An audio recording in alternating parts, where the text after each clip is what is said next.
올해 새해 명칭이 조금 어감이 안 좋아서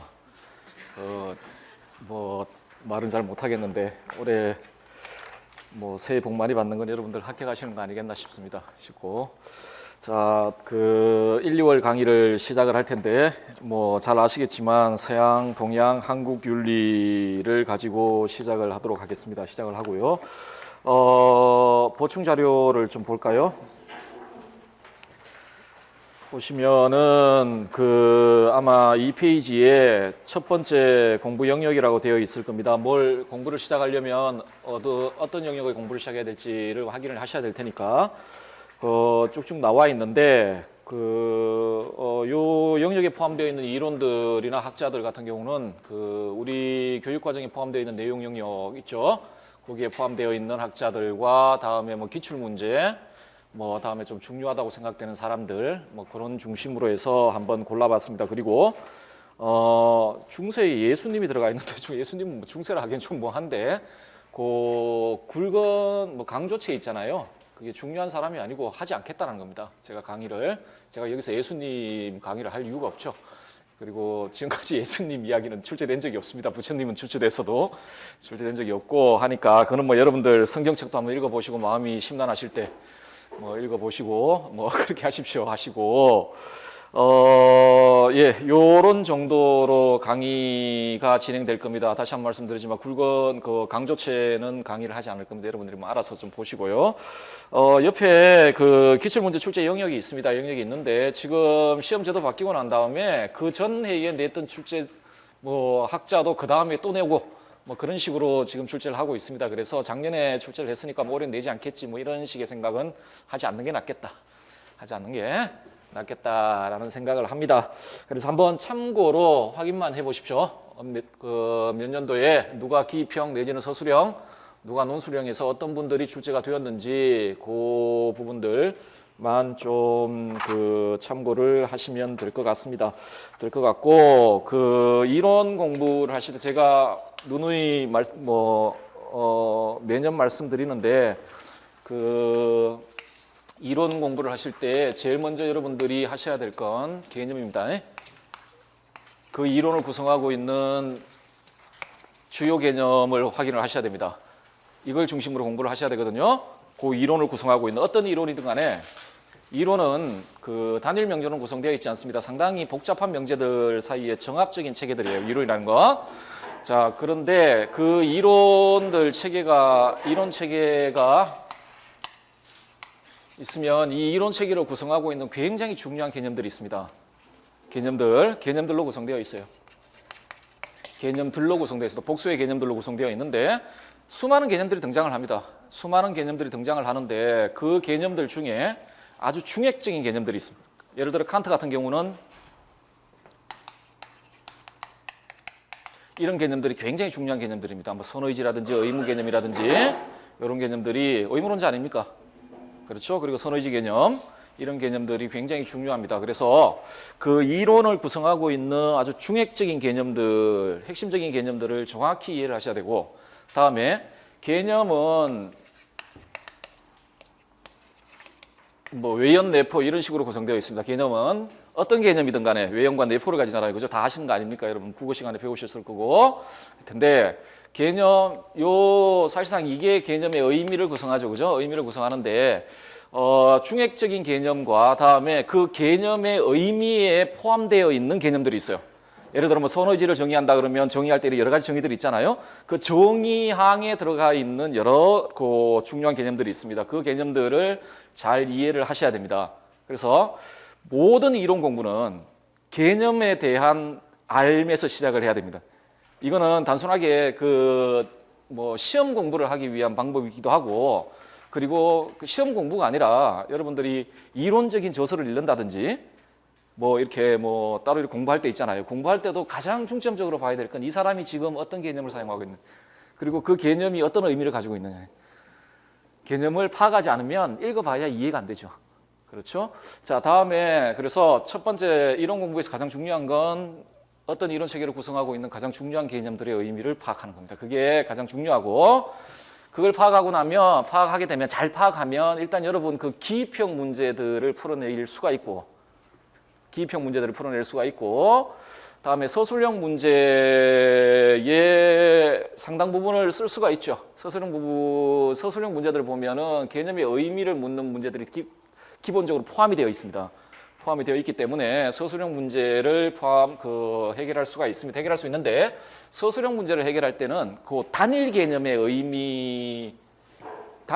의미만 가지고는 아마 서술형 문제를 다 해결할 수 없을 겁니다. 그 이유는 서술형 문제를 이렇게 보시면 뭐 어떤 형태의 문제들, 그 유형의 문제들인지 간에 개념과 개념 사이의 관계를 묻는 문제들이 있습니다. 굉장히 중요한데 예를 들어 올해 그 칸트 문제 같은 경우는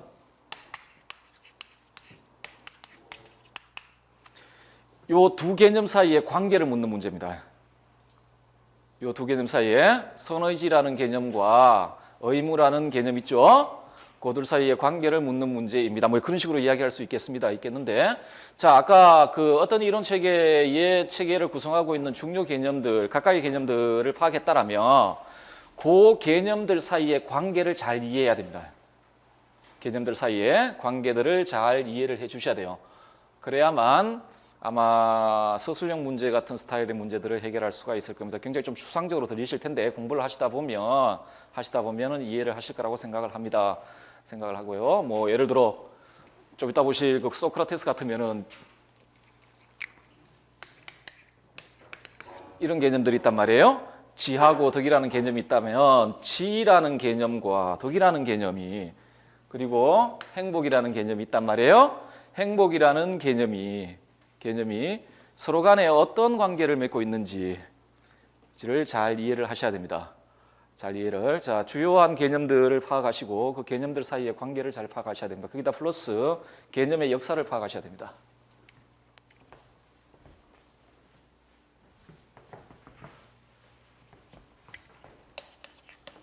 단일 개념 사이의 관계, 그다음에 개념들의 역사를 파악하셔야 됩니다. 개념의 역사라는 건 다른 게 아닙니다. 다른 게 아니고 이런 겁니다. 이거는 용어는 동일하죠. 요런 용어가 있으면 이 용어를 소크라테스가 사용할 경우가 있고 아리스토텔레스가 사용할 경우가 있고 에피쿠로스가 사용할 경우가 있고 칸트가 사용할 때도 있고 또 뭐 공자님이 사용할 때도 있고 맹자님이 사용할 때도 있고 순자님이 사용할 때도 있고 쭉쭉쭉 있습니다. 그 이론의 발달사는 개념의 변천사입니다. 이론의 발달사라는 건 어떤 정립되어 있는 이론이 다른 형태의 이론으로 바뀔 때는 가령 어떤 학자가 뭐 예를 들어 뭐 휴미라는 학자가 있고 다음에 스피노자라는 학자가 있다라면 이 둘 사이의 이론 체계의 차이점이 나타나는 건 용어 때문에 나타나는 게 아니라 그 용어를 어떤 방식으로 정의하느냐의 차이입니다. 그러니까 동일한 개념, 그러니까 사용된 용어라 할지라도 그 용어가 학자들에 따라 이렇게 변화되어 나가거든요. 변화되어 나갑니다. 그러면서 새로운 이론들이 정립돼 나가요. 하기 때문에 그 각각의 학자마들이 사용하고 있던 물론 그 단일 개념들의 의미를 이해하시면 아마 그 개념의 역사를 파악하시게 될 겁니다. 자, 이게 왜 중요하냐면 여러분들이 시험을 봐야 되기 때문에 이게 논술 문제에서는 상당히 중요합니다. 논술 문제는 특히나 서술형 그 시험 문제에서도 학자와 학자를 비교하는 문제들이 나오잖아요. 학자와 학자를 비교하는 문제가 나옵니다. 이때 비교할 때는 막 비교하는 건 절대 아니거든요. 예를 들어 올해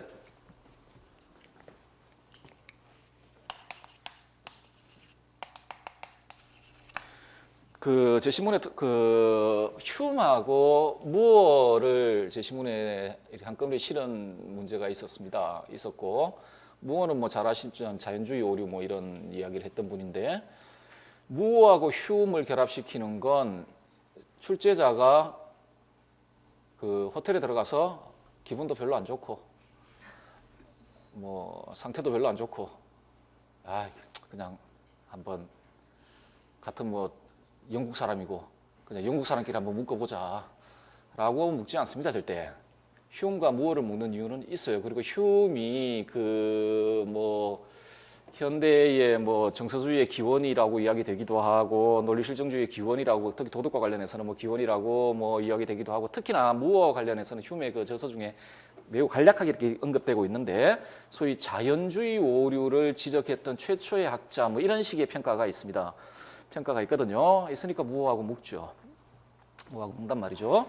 자, 어쨌든 간에 학자들과 학자들 사이에 비교를 할 때는 그냥 막무가내로 비교될 수는 없습니다. 그 학자와 그 학자 사이에 분명히 차이 나는 지점이 있고 그거는 같은 용어로 표기되고 있으나 그 개념에 대해 사고가 다르기 때문에 나타나 그런 아주 중요한 것들이 있거든요. 그럴 경우에는 묻고요. 그러면서 비교하고 차이점을 묻는 문제를 내기도 하고 비판하기도 하고 그런 식으로 묻습니다. 자, 그래서 개념의 역사를 잘 아셔야 됩니다. 그러니까 이 말은 다르게 이야기해서 통시적인 관점을 가질 수 있어야 된다는 이야기. 독일말 아니면은 뭐 도덕에서 가장 중요한 개념인 선이라는 개념을 던져놓고 성이라는 말 뭐 던져놓고 이게 플라톤이 어떻게 생각했는지, 아리스토텔레스가 어떻게 생각했는지, 공자님이 어떻게 생각했는지, 그리고 이 생각들 사이의 차이점이 무엇인지를 확인할 수 있어야 된다는 겁니다. 말을 할 수 있고 쓸 수 있어야 된다는 이야기죠. 그렇죠? 자, 이론은 학자 어떤 단일 학자의 개념과 그 개념과 그 다른 개념들 사이의 관계 그리고 그 개념의 역사를 파악하면 하나의 이론 체계는 이렇게 이해가 되었다라고 보통은 이야기를 합니다. 그래서 여러분들도 그 점을 명심하시고 공부를 진행하시면 될 겁니다. 그리고 그 공부를 하실 때 제가 누누이 말씀드리지만 반드시 이해를 하셔야 됩니다. 이때 이해를 했다는 건 외운 수준이 아니에요. 달달달달 외울 수 있어요. 예를 들어서 아리스토텔레스의 성품의 탁월성이 뭐냐 하면 성품의 탁월성이란 뭐 중용 안에서 저저저저 외울 수는 있어요. 그런데 무슨 말 하는지를 몰라요. 마치 앵무새가 사람의 말을 이렇게 흉내내듯이 외우는 건 아무 의미가 없습니다. 이건 문제만 살짝 바꿔버리면 소위 말해서 이렇게 뭐랄까요? 뭐 이렇게 응용하는 문제 있잖아요. 그런 방식으로 문제만 살짝 바꿔버리면 못 써요. 자, 반드시 암기를 해야 됩니다. 반드시 암기해야 돼요. 이 암기는 굉장히 무식해 보이지만 이거는 공부하는 데 있어서 굉장히 중요합니다. 어떤 공부든 이게 시험 공부든 아니면은 뭐 논문을 쓰는 공부든 뭘 하는 공부든 간에 암기는 기본입니다. 여러분들 옛날에 뭐 조선시대 때 애들 제일 처음에 어떻게 가르치죠? 뭐 저 잘 모르겠지만 애기 제일 처음에 있으면 걔네들 이렇게 책들을 무조건 외우게 하잖아요, 먼저. 그래가지고 할아버지가 외워봐 해가지고 못 외우면 때리고 막 외우죠. 그 다음에 그게 암기 수준이 일정 정도 지나면은 그 이후부터는 이제 뭐 예를 들어 대학을 다 암기했으면 그때부터 주자의 대학 장구를 보면서 그 의미가 뭘까도 탐구하고 나갑니다. 탐구하고 뭐 이렇게 나가는데 어쨌든 간에 이 암기는 굉장히 중요합니다. 그런데 지금 방금 말씀드렸지만 이거 반드시 해야 돼요. 개념의 의미는 다 외우셔야 돼요. 그래야만 시험 칠 때 시험은 시간이 정해져 있지 않습니까? 그죠? 있기 때문에 짧은 시간 내에 쓸 수가 있어요. 그냥 쓸 수가 있는데 문제는 이해가 동반되지 않는 암기는 아무 의미가 없어요. 이게 무슨 말이냐면 그냥 각각의 학자들마다 무조건 암기했다 칩시다. 예를 들어 그 휴메 성개념, 뭐 아리스토텔레스의 성개념 이렇게 이해 없이 그냥 다 암기했다 칩시다. 그런데 서술형 문제나 논술형 문제에서 막 비교하는 문제 이런 식으로 응용 문제 막 내버려요. 이러면은 이해가 안 돼 있으면 그런 문제에 적응을 못 해요. 그런 문제에 적응을 못 하거든요. 자, 반드시 이해해야 되는데 이해하고 암기해야 됩니다. 이해와 암기의 해석학적 순환이 일어나야 돼요. 이해가 깊어지면 암기가 쉬워지고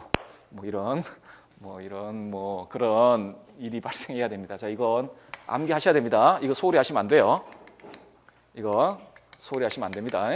나중에 시간 내서 한 달쯤 있다가 암기해야 되겠다. 여러분 천재입니까? 그런 일 없어요. 그런 일은 생기는데 한 달 만에 암기 못 합니다. 그때 암기를 하시고 반복하셔야 되고 이해하셔야 되고 해야 됩니다. 해야 되니까 자, 요거 명심을 해 주시기 바랍니다. 주시고요. 그리고 공부하는 자세 이런 거는 저보다 여러분들이 더 잘 아실 테니까 그거야 제가 말씀드리지 필요는 없겠는데 적어도 수험생이 가져야 될 그 덕목은 있다라고 생각을 합니다. 가장 큰 덕목은 절제입니다. 절제. 플라톤의 사주덕 중에 하나, 용기. 용기가 있어야 됩니다. 그 절대 이론 앞에서 그 작아지는 자기 모습 이런 거 있잖아요. 이러면 안 됩니다. 어떤 이론인가 다 알 수 있다라는 생각을 가져야 됩니다. 칸트라는 이름만 들어도 막 이렇게 위축되고 이래버리면 칸트를 정복할 수가 없어요. 얘도 인간이고 나도 인간이고 길거리의 범인도 전부 무왕이 될 수 있다라는 그런 나도 칸트가 될 수 있다라는 마음을 가지고 있어야 되고 나도 해야 됩니다. 그러니까 용기가 필요합니다. 필요하고 다음에 뭐 당연히 이 밑에는 자존감 같은 게 있어야 됩니다. 나도 할 수 있다라는 자기 자존감을 가지셔야 됩니다, 여러분. 가지셔야 됩니다. 할 수 있다라는 자존감 같은 거 가지시고 또 하나 제가 강조하는 건 적어도 인간이 삶을 살아가면서 인간의 정신적인 기관들 중에는 여러 가지 뭐 기관들이 있습니다. 뭐 의지도 있고 감정적인 있고 이성도 있고 한데 수험 생활은 이성이 여러분을 이끌어 나가야 됩니다.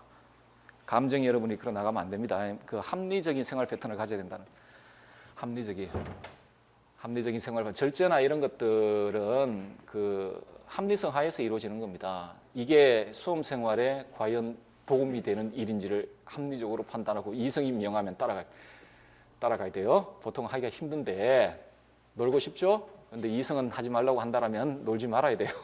놀지 말아야 됩니다. 근데 그래야 짧은 시간에 끝낼 수 있다라고 생각을 합니다. 제 생각에 이 시험 준비는 여러분 인생에 있어서 그렇게 그 의미 있는 기간이 아닙니다. 이거.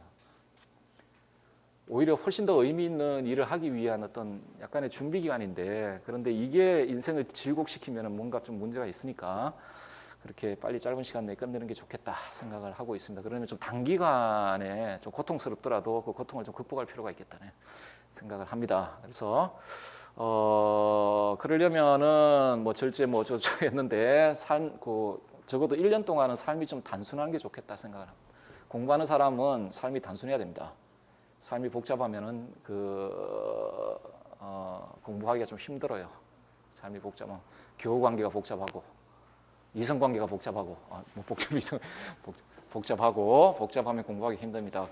이거는 뭐 제 생각에는 뭐 수험 기간뿐만 아니고 여러분들이 어떤 목표를 가지고 살 때는 좀 단순한 생활을 하는 게 좋겠다 생각을 좀 합니다. 그래서 그런 거 정도만 지켜주면 되지 않을까. 뭐 쉽지는 않습니다. 절대로 쉽지는 않고요. 그리고 공부할 때 절대 무리하실 생각은 하시면 안 돼요. 제가 매년 말씀드리는데 절대로 여러분의 의지를 믿으면 안 돼요. 여러분은 그렇게 의지가 강한 사람들이 아닙니다. 저도 마찬가지고 의지가 강한 사람이 아니에요. 여러분 스스로를 잘 파악하셔야 됩니다. 동양 문화권에서 뭐 특히 뭐 우리나라 스포츠도 그런데 뭐 정신력 의지 뭐 이런 이야기를 하잖아요. 쓸데없는 소리입니다. 의지가 강하지 않다라는 걸 잘 아셔야 돼요. 그래서 뭐 공부를 몰아서 하겠다. 나는 의지가 있으니까 어느 시점에 가면은 하루에 2시간씩 자고 한 달을 버틸 수 있을 것이다 라는 쓸데없는 생각, 이런 자신의 의지에 대한 그 과대한 믿음 이런 걸 가지시면 안 됩니다. 하기 때문에 중요한 건 뭐 하루에 2시간, 3시간 자고 1년을 버틴다 이런 생각은 버리시고 가장 중요한 건 쉬지 않는 겁니다. 여러분 운동이나 공부나 저도 공부를 이렇게 30 넘어서까지 부모님한테 손 벌려가면서 공부를 했습니다. 굉장히 나중에 엄청나게 부담이 되던데 나가가지고 공부를 하니까 한 3년쯤 지나니까 이제 부모님한테 전화할 때마다 언제 들어오냐 엄청난 부담이었습니다. 그러니까 나중에 전화도 하기 싫어지고 언제 들어오냐라는 말의 의미 아시잖아요.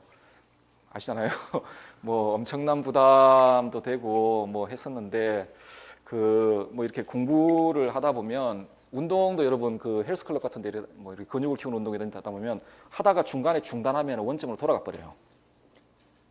평생을 그러니까 꾸준히 운동한 친구들도 스포츠 선수들 다쳐가지고 병상에 한 달 정도 누워 있으면 근육이 싹 빠져버린다고 합니다. 여러분도 아마 공부해 보시다 아시겠지만 공부가 이렇게 하다가 중간에 중단이 되면 그 전에 했던 것들이 단절돼 버려요. 아마 그런 경험들이 있을 거라고 생각을 합니다. 마치 새롭게 시작하는 책을 열었는데 신세계가 막 펼쳐지는 거예요. 분명히 본 것 같은데 그런데 이상하게도 그러니까 조금이라도 중단되지 않고 쭉 가면은 이게 잊혀지지가 않습니다. 그래서 무리하게 뭐 이렇게 몰아서 하겠다라는 생각은 하지 마시고 쉬지 않아야 됩니다. 공부는 이거는 뭐 수험 생활에 뭐 상식적인 이야기, 제가 이렇게 오랫동안 공부를 해오면서 제 경험입니다. 그러니까 쉬지 않는 거예요. 그러니까 뭐 하루에 많이 하는 게 아니라 단기간에 많이 하는 게 중요한 게 아니라 쉬지 않는 것, 뭐 중간에 어떤 일이 있어가지고 뭐 상당 기간 쉬어버린다든지 그런 일이 좀 없었으면 하는 게 제 생각입니다. 그래서 시험 칠 때까지 뭐 그런 좀 마음을 가지고 좀 하시면은 되지 않을까 생각을 하고요. 뭐 여러분들 지금 제 수업 들으신 분 중에 이제 올해 첫 시험을 보시는 분들 있을 테고, 소위 여러분들 표현대로 의하면 뭐 초수라고 불리시는 부분들 있을 텐데, 뭐 초수생들 같은 경우에는 올해 한번 뭐 시험 삼아 봐보지라는 어리석은 생각을 버리시고요.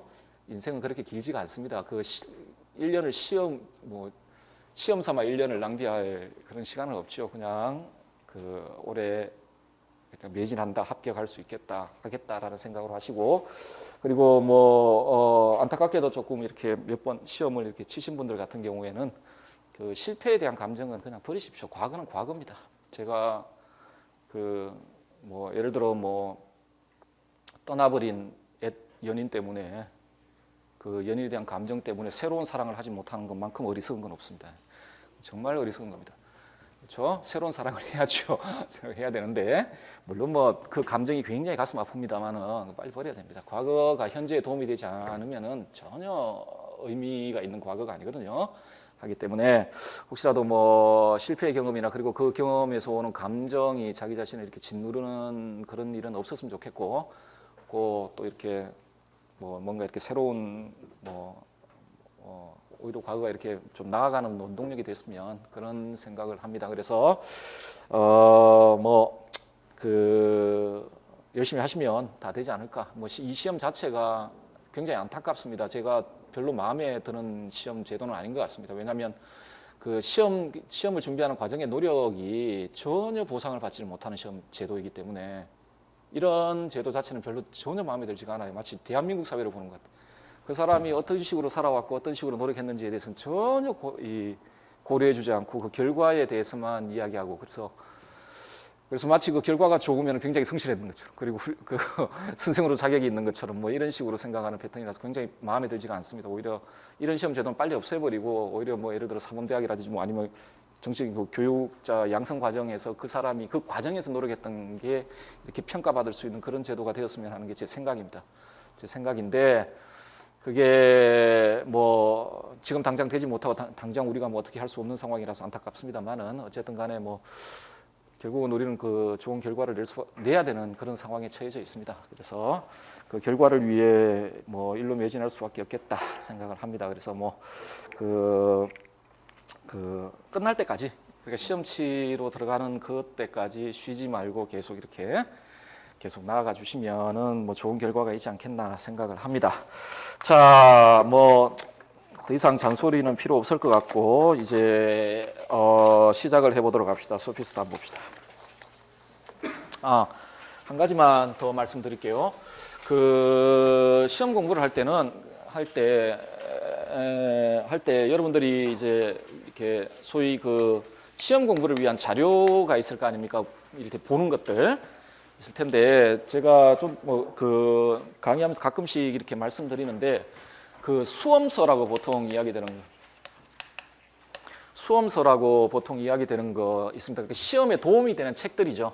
시험에 도움이 되는 책들이 있는데 여러 종류의 책들이 있습니다. 제가 강의를 하다가 가끔씩 말씀드릴 때가 있는데, 최고의 수험서는 원서입니다. 원서.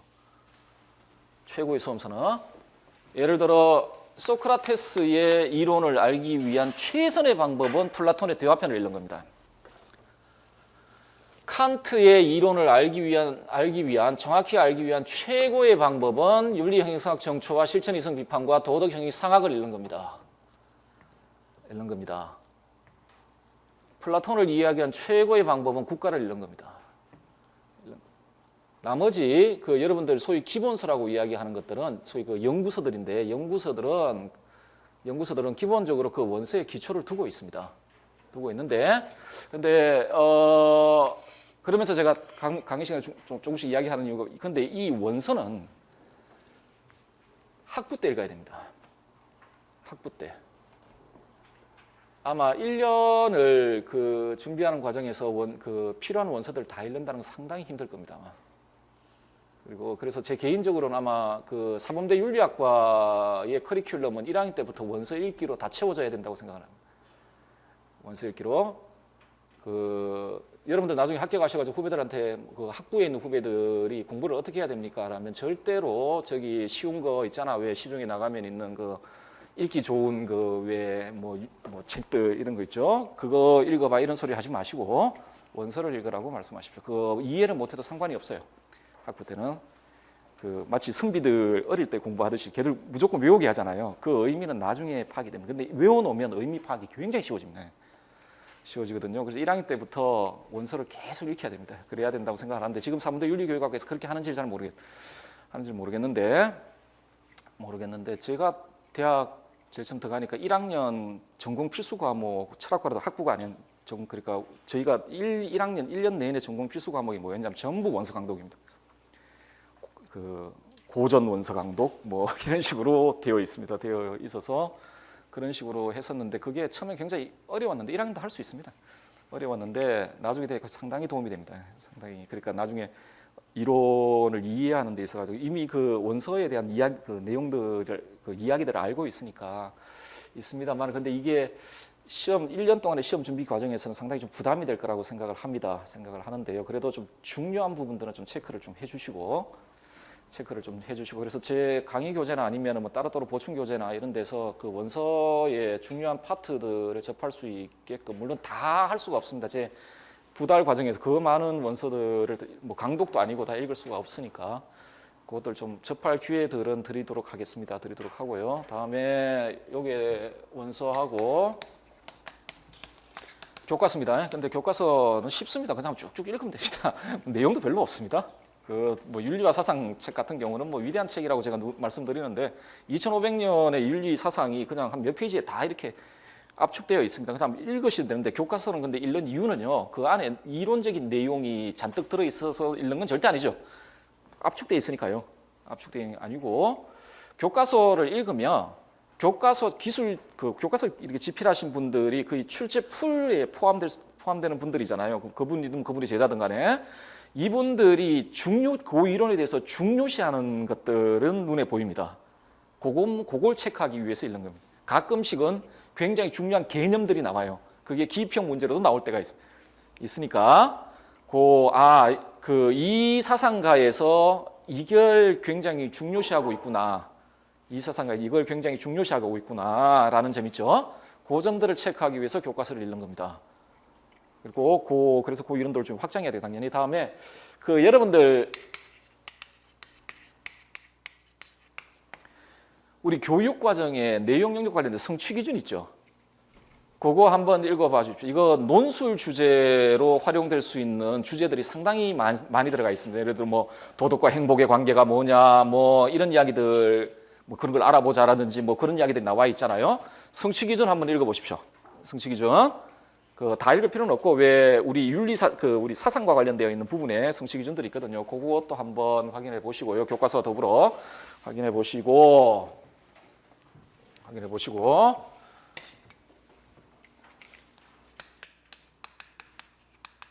이거 확인하시고 이걸 확인해 보세요. 기출 문제를 확인해 보시고 2002년부터 8년까지가 아마 서답형 시험이 있었고 그 이후에 객관식 1차 객관식, 2차 논술, 다음에 또 시험제도 바뀌었고 있죠.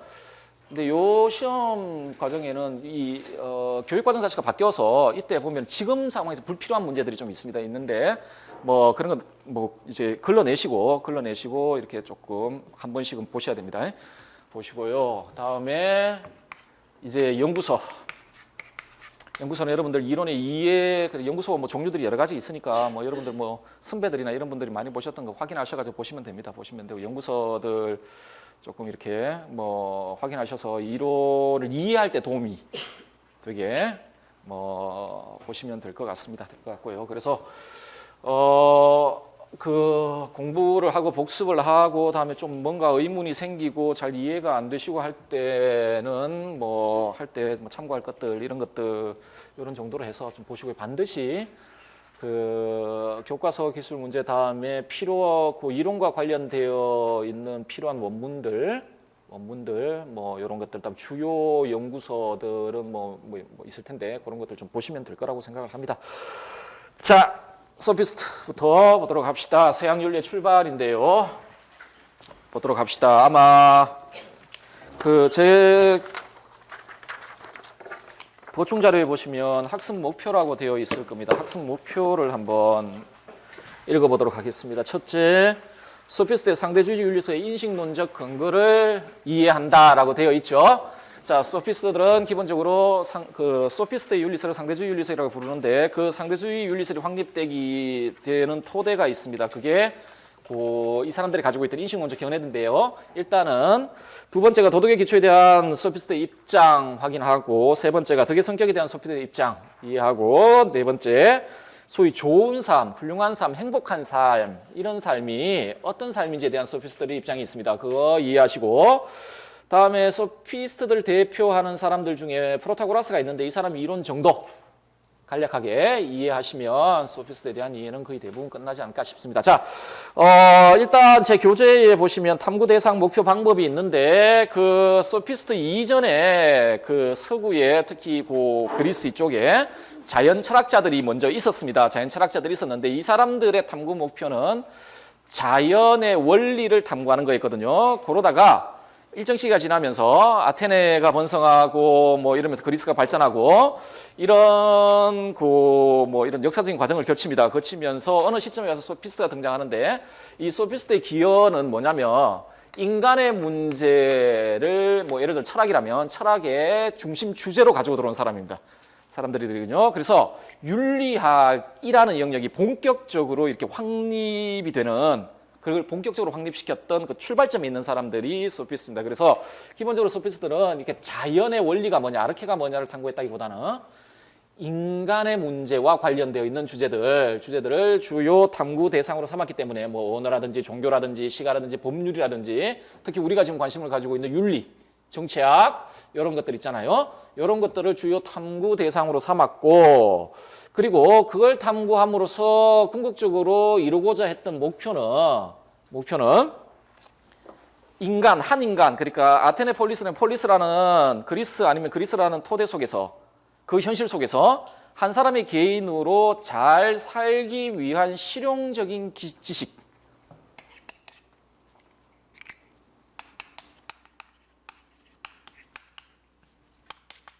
실용적 지식을 확립하는 것, 획득하는 것, 이게 목표였습니다. 이게 목표였고, 자, 그러면 이런 지식을 얻기 위한 탐구 방법으로 소피스트들의 일반적 방법을 보통 경험 귀납적 방법이라고 해서, 그래서 그 소피스트 그러니까 근대 이후의 경험주의와 실용주의의 선구자라고 불려지는데 그 이전의 자연 철학자들 같은 경우에는 예를 들어서 그 원리에 대한 어떤 그 원리를 확정해놓고 그로부터 연역하고 이런 방식의 탐구 방법을 사용했다라면, 이분들은 소피스트들은 그런 식의 탐구 방법을 사용한 것이 아니라 직접적으로 경험되는 것들로 출발해서 그것으로부터 어떤 지식을 얻어내고자 하는 그런 방법을 보통 취합니다. 자, 이러다 보니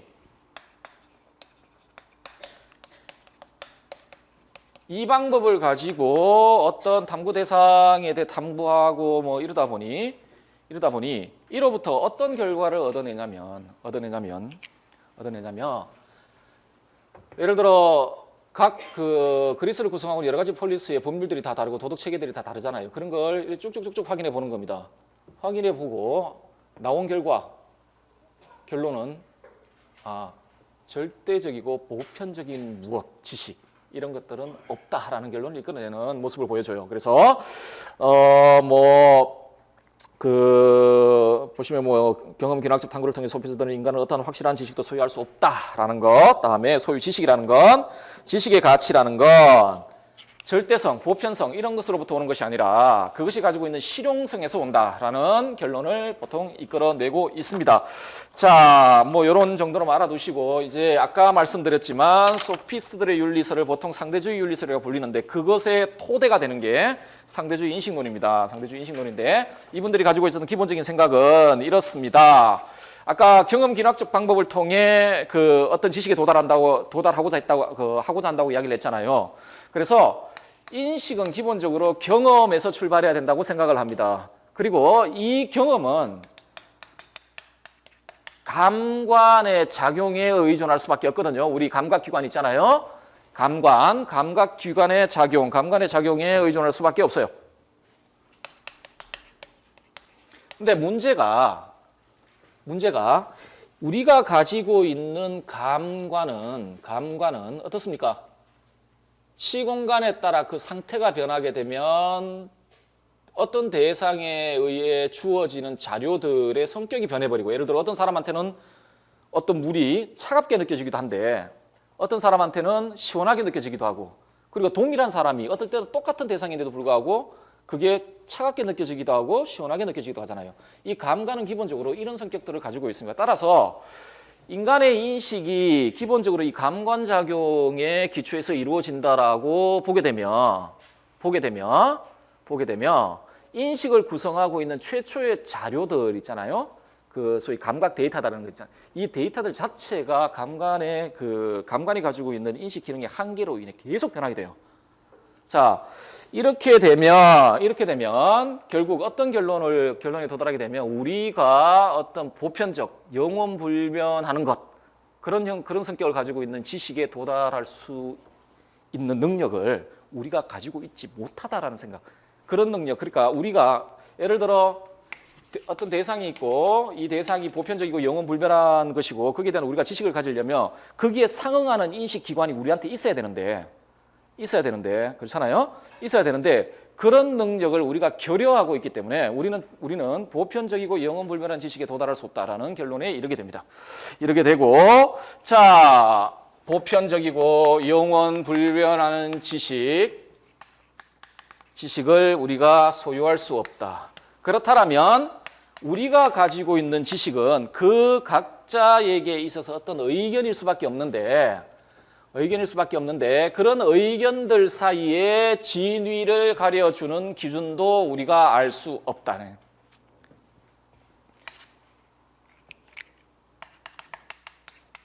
진위를 판별하는 기준도 우리는 가질 수가 없다. 결국은 우리가 가지고 있는 의견들, 예를 들어 아까 나중에 프로타고라스가 이야기할 텐데 각자의 의견은 그 의견을 가지고 있는 사람한테는 참이다. 결국은 이 말은 진리와 관련해서 상대주의적 입장을 취하고 있다는 겁니다. 상대주의 입장. 자, 이게 인식론적 상대주의인데요. 이런 생각이 이 사람들의 윤리설의 토대가 되거든요. 그래서 아마 두 번째 주제가 윤리적 상대주의일 텐데, 자, 보편적 영원 불변하는 지식, 이런 걸 우리가 가질 수 없죠. 그리고 이 지식 안에 도덕적 지식도 포함이 된다라면 우리는 보편적이거나 영원 불변하거나, 그렇죠? 다음에 뭐 절대적인 어떤 도덕적 지식, 아니면 도덕 규범, 도덕적 지식이라든지 도덕 규범, 이런 것들을 소유할 수 없다라는 결론을 이끌어냅니다. 소유할 수 없다라는 결론을 이끌어내고, 또 하나, 자, 이걸 소유할 수 없으니까 보편적이고 영원불변하고 절대적인 도덕 규범이라든지 도덕적 지식을 소유할 수 없다라는 말은 또한 우리 여러 도덕 체계들이 있을 거 아닙니까? 사회마다 각각의 도덕 체계들이 있을 것이고 개인마다 그 어떤 따르고 있는 일종의 도덕 체계들이 있을 거 아니에요. 그 도덕 체계들 사이에 참 거짓이라는 좀 이야기지만 무엇이 더 우월한지, 무엇이 열등한지 그걸 가려질 수 있는 보편적 기준도 없다. 이게 그 상대주의 윤리설의 기본적인 생각입니다. 그런 것도 있을 수가 없다. 자, 그러면 결국은 우리가 가지고 있는 도덕 체계들이라는 건 결국 개인이나 아니면 그 개인이나 아니면 그 사회가 가지고 있는 신념의 기초에서 형성된 것들이고, 그리고 그렇게 형성된 것들 사이에 우열을 판별하는 기준이라는 건 도무지 있을 수가 없겠다. 자, 달리 말하면 도덕의 기초는 뭐죠? 그렇게 되면 우리가 가지고 있는 도덕 체계들 있잖아요. 아니면 개인이 승상하는 도덕 체계들 있잖아요. 그 도덕의 기초는 결국 그 개인이나 아니면 그 사회가 가지고 있는 신념입니다. 다른 어떤 예를 들어서 나중에 플라톤 같은 이데아라든지 뭐 이런 있잖아요. 초월적인 어떤 근원이나 이런 건 존재하지 않는다. 개인, 사회가 가진 이 신념의 기초에서 도덕이 형성된다. 그리고 요 신념들 사이에 우열을 가려줄 수 있는 보편적 기준이 없어요. 그렇다면 각 사회는 그 사회가 가지고 있는 도덕 체계는 그 사회에 있어서는 타당한 거예요. 하지만 다른 사회에서는 타당하지 않아요. 그걸 강요해서도 안 되겠죠. 자, 이게 윤리적 상대주의의 기본적인 이야기들입니다. 이야기 드리고 12페이지 한번 보시면 12페이지 보시면 덕의 교수 가능성 이야기 나오는데 이거 그 플라톤의 대화편에 보면 소피스트와 소크라테스가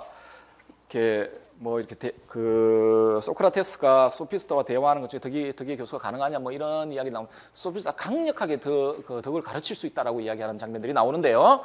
자, 덕을 가르칠 수 있느냐? 가르칠 수 있다. 기본적인 입장입니다. 자, 그러면 소피스트가 덕을 가르칠 수 있다라고 말했을 때 이 소피스트들이 생각하는 덕이 뭐냐? 가르칠 수 있다라고 생각하는 이 덕 있잖아요. 이게 뭐냐? 이게 뭐냐? 이 사람들은 이걸 뭐라고 생각했느냐? 덕을 이렇게 생각을 합니다. 개인 문제 처리에 있어서의 능함.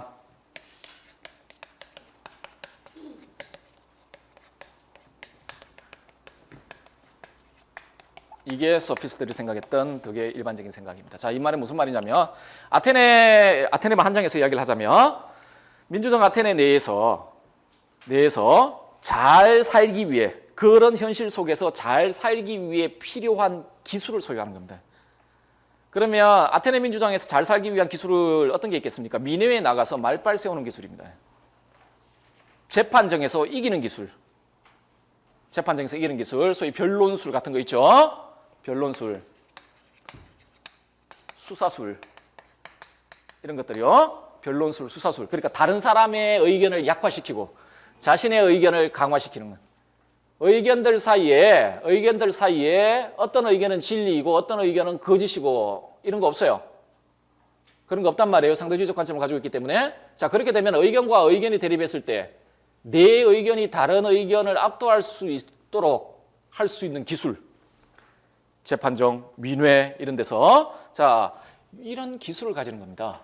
개인 문제 처리에 있어서의 능함이라 아테네 민주정 하에서 현실적으로 잘 살기 위해 출세도 하고 부도 얻고 잘 살기 위해 필요한 기술을 가지는 것. 그런 기술을 소유하고 있는 것. 그게 덕이다. 하가 가르칠 수 있죠. 그래서 소피스트는 아크로폴리스 같은데, 아고라 같은데 그 단상에 올라가서 이 사람들이 어떻게 했냐면 개인 교사들이란 말이에요.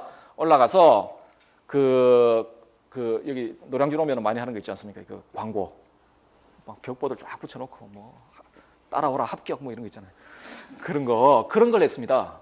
아고라에 단상이 있거든요. 어떤 소피스트 온몸에 자기가 만든 물건들을 이렇게 쭉 달고 이거 제가 다 만든 겁니다. 나는 엄청난 기술을 소유하고 있습니다. 이러면서 막 자기 광고를 하면 귀족 집안의 아버지가 그 광고를 듣고 초빙을 해서 우리 애 좀 가르쳐주라 이런 방식으로 돈 받고 그래서 소크라테스가 혐오했는데 어쨌든 간에 그런 사람들입니다. 그 사람들이 가르치고자 했던 게 바로 개인 문제 처리에 있어서의 능함. 소위 기술들, 변론술, 수사술 이런 것들이다라고 보시면 되겠습니다. 자, 네 번째로 아마 대표적인 사례를 한번 볼 텐데요. 프로타고라스를 한번 봅시다. 아마 소피스트 중에 가장 의미가 있습니다. 윤리학과 관련해서는요. 관련 있는데 자, 잘 아실 겁니다. 프로타고라스가 주장했던 주장 중에 굉장히 유명한 주장이 있죠. 소위 인간 만물 척도설이라고 불려지는 것인데요. 한번 읽어볼까요? 그 12페이지 한번 읽어봅시다. 이 정문에 인간은 만물의 척도이다. 존재하는 것에 대해서는 그것이 존재한다는 척도이며 존재하지 않는 것에 대해서는 그것이 존재하지 않는다라는 척도이다 라고 이야기하죠. 그 소피스트들이 생각했던 상대주의 인식론, 상대주의 진리론을 아주 전형적으로 잘 보여주고 있습니다. 이거 보시면 이때 인간은 인간 종을 이야기하는 게 아니고 개인을 이야기합니다. 종으로서 인간을 이야기하는 게 아니에요. 개인을 이야기를 하고요. 자, 그 개인에게 어떤 각각의 개인 A, B, C라는 개인에게 있으면 A는 어떤 대상 알파가 존재한다라고 하면 그것은 그 개인에게 실제로 존재하는 거고 존재하지 않는다라고 하면 존재하지 않는 것이다. 존재와 비존재의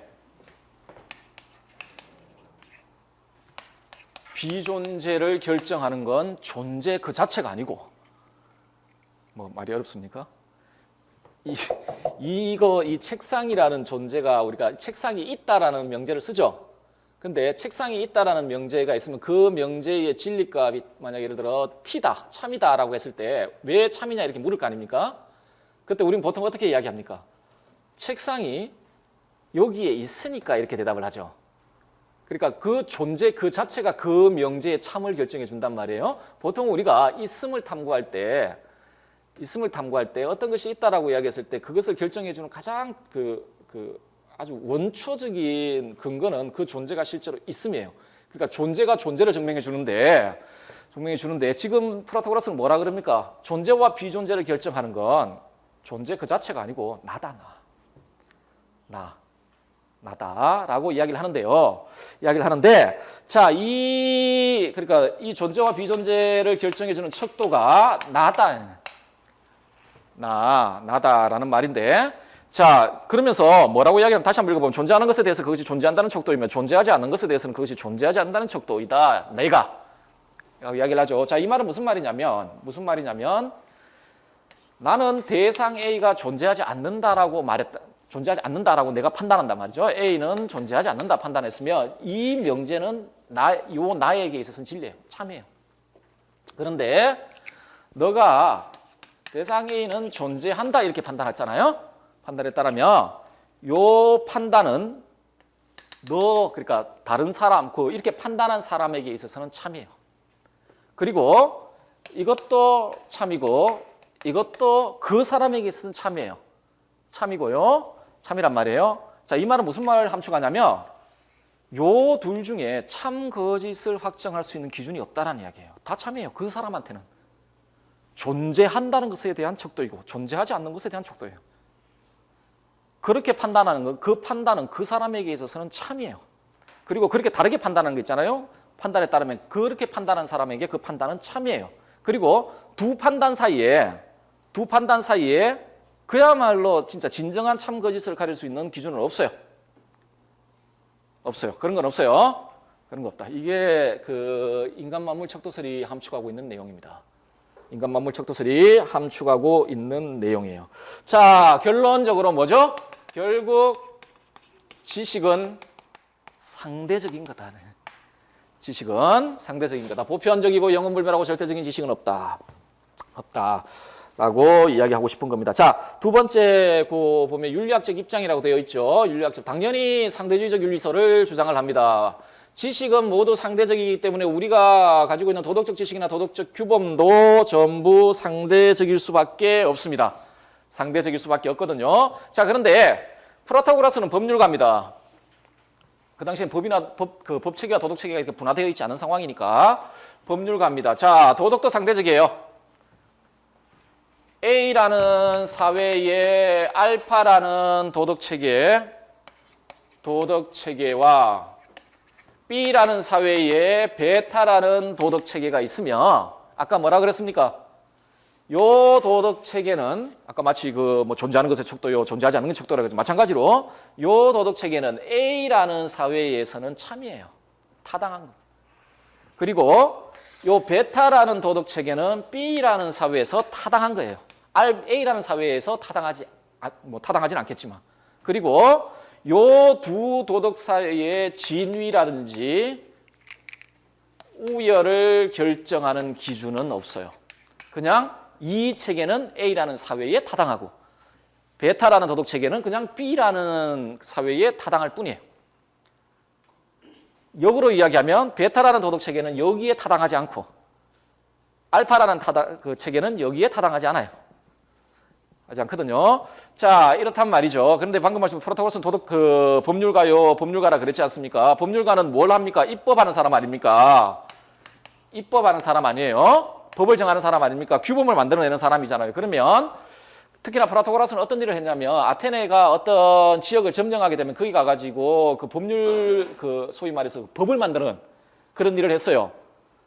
법을 만드는 일을 했거든요. 그러면은 어떤 지역이 있으면 여기에 대안이 되는 법률 체계로서 A라는 법률 체계와 B라는 법률 체계를 생각할 수 있을 거 아니에요, 우리가. 그러면 이것 중에 우리가 무엇을 선택해야 될 거 아닙니까? 이걸 개인의 입장에서 치면 어떤 도덕적인 문제 상황에 딱 놓여 있을 때 이 상황에서 우리가 선택해야 될 규범들이 뭐 A, B, C, D 뭐 여러 가지니까 복수의 체계가 있다라면 복수의 어떤 도덕 체계, 도덕 규범이 있다라면 이 중에서 우리가 선택해야 되는데, 자, 이때 선택을 할 때 아까 보편적 기준이 있다고 그랬습니까? 없다고 그랬습니까? 없단 말이에요. 그런 거 없어요. 만약에 보편적 기준이 있고 그걸 우리가 알 수 있다라고 하면 그 기준에 맞춰가 선택하면 돼요. 그런데 그게 없단 말이에요. 그리고 없다고 생각을 한단 말이죠. 그러면 입법가이기 때문에 그럼에도 불구하고 A, B라는 두 그 선택지 중에 하나를 선택해야 된단 말이에요. 그러면 그때 선택할 때 기준은 뭐냐? 실용성입니다. 선택 기준, 도덕 체계를 선택하는 기준이 있잖아요. 그 기준은 소위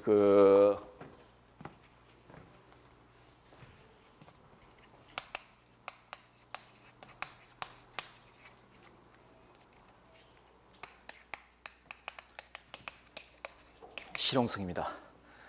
실용성. 그래서 그 현대 실용주의의 뭐 원류 뭐 이런 식으로 이야기를 하는데, 도덕 문제를 해결하기 위해서 어느 정도의 그 실용적 효과를 가지느냐, 그렇죠?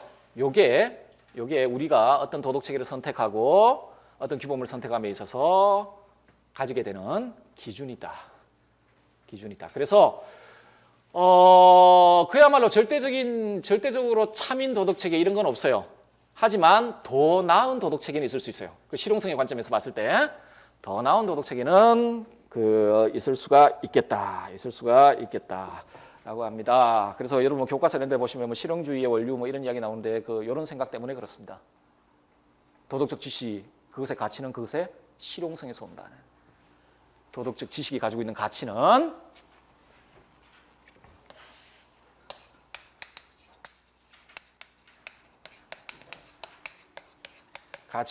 나중에 보실 플라톤이나 이런 사람들 보면 뭐 선의 이데아 뭐 이런 거 있단 말이에요. 그런 데서 오는 게 아니고 도덕적 지식이 가지고 있는 가치는 아니면 도덕 규범이나 도덕 체계가 가지고 있는 가치는 그것이 가지고 있는 실용성에서 온다. 문제 해결 능력이죠. 도덕 문제 해결 능력 있잖아요. 도덕 문제 해결 능력이죠. 그 실용성으로부터 온다. 라는 게 프라타고라스의 기본적인 생각입니다. 그게 프라타고라스가 가지고 있는 윤리적 상대주의의 기본적인 입장 문제이고요. 다음에 그 13페이지에 보시면은 뭐 실용성 강조 이야기했고, 밤에 그 사회적 상대주의 이야기 나오죠. 프라타고라스는 기본적으로 개인 그 도덕과 관련되어 있는 아주 극단적인 회의주의자나 아니면 개인적인 어떤 상대주의자는 아니고요. 사회적 상대주의자입니다. 사회적 상대주의자인데, 이때 사회적 상대주의라는 말은 뭐냐면 그 소피스트들 중에 아주 극단적인 회의론자들이 있습니다. 그래서 일체의 도덕 체계를 거부해버리는 사람들이 있는데, 프로타고라스는 그렇지 않습니다. 그렇지 않고 오히려 자신이 속해 있는 한 사회 내의 관습에 대한 건전한 복종을 주장하는 사람입니다. 건전한 복종을 주장하는 사람인데, 자, 어떤 사회 관습에 대한 건전한 복종,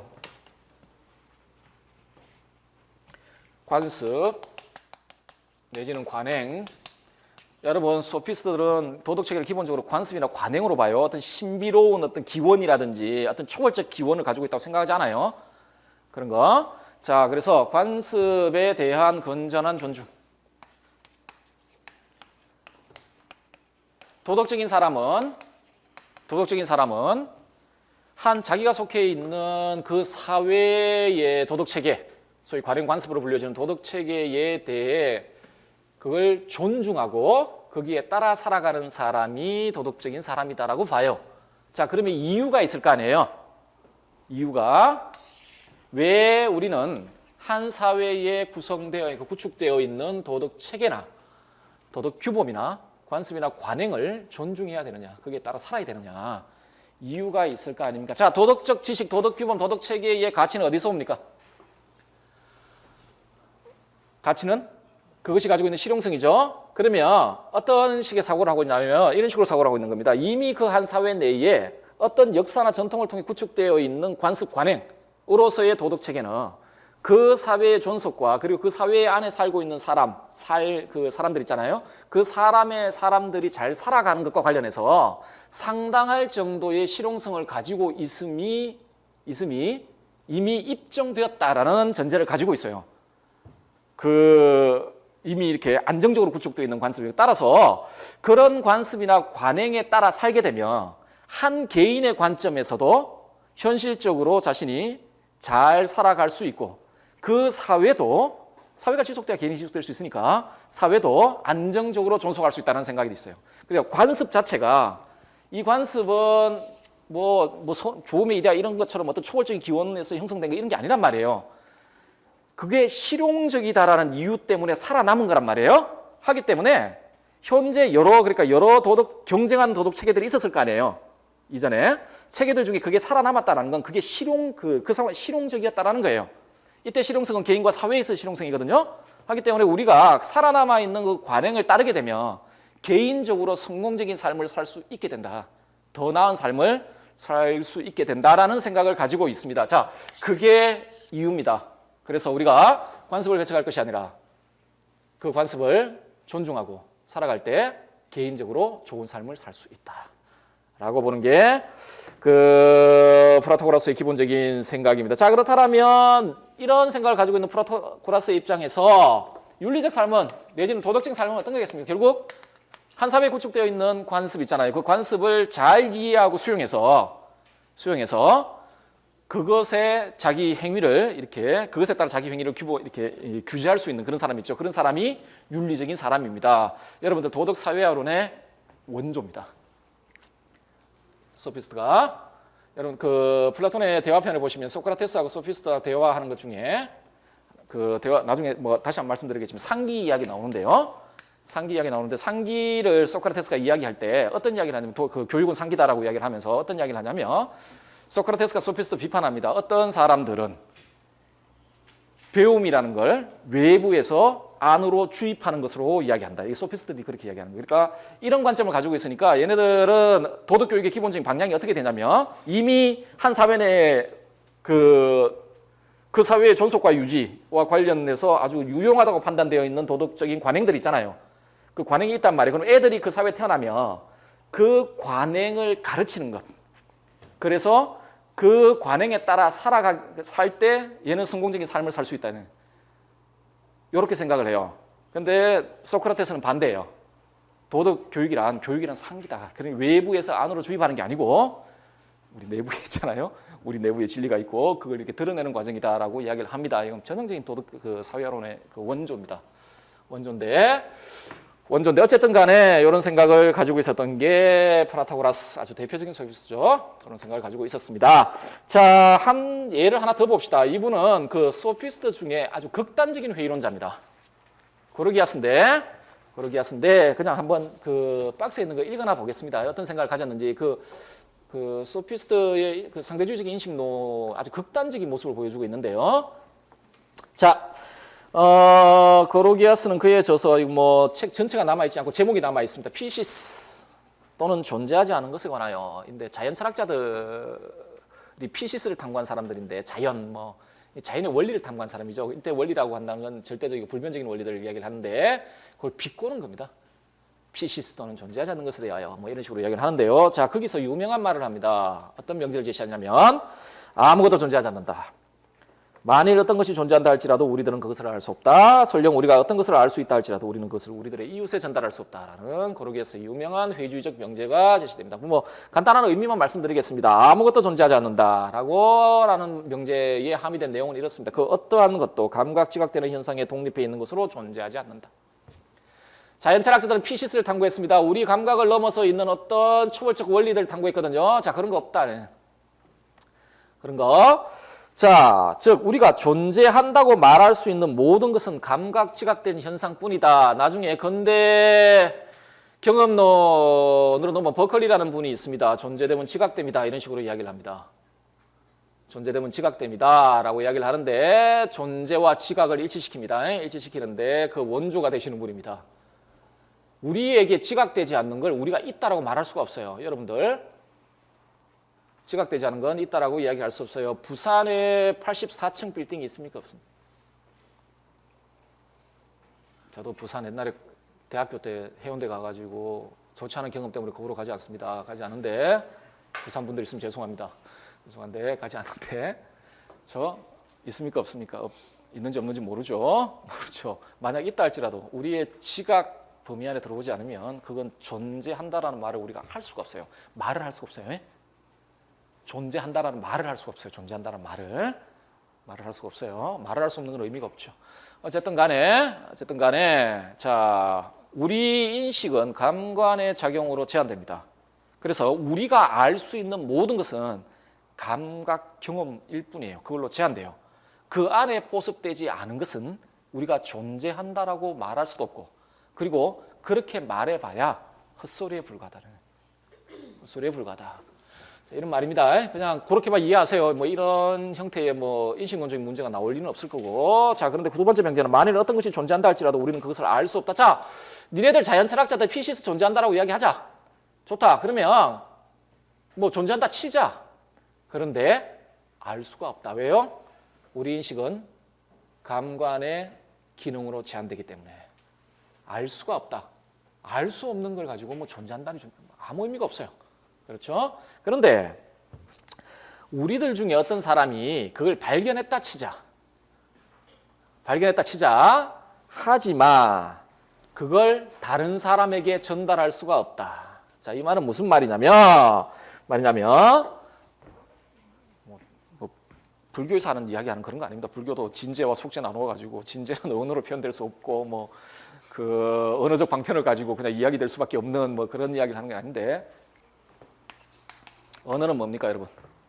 언어의 기능은 상징 기호로 봅니다. 우리가 존재한다라고 생각되는 것들을 지시하는 겁니다.